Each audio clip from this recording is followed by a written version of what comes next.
অমূল্য সম্পদ।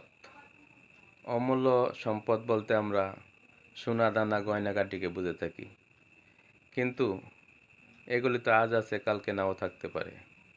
কিন্তু আপনার আমার কাছে অমূল্য সম্পদ আমার পিতামাতা।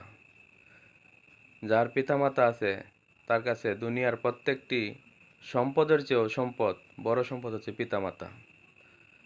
তাই পিতামাতাকে অযত্ন অবহেলা না করে তাদের দুয়ার এবং আশীর্বাদ নেন, তাহলে সম্পদ তো ওই উপরওয়ালার হাতে। সে চাইলে আপনাকে যে কোনো সময় দিতে পারে।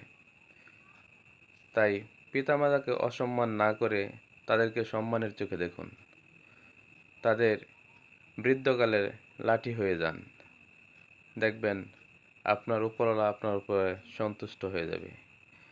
পিতামাতা সন্তুষ্টির উপরে নির্ভর করলে উপরওয়ালা সন্তুষ্টি।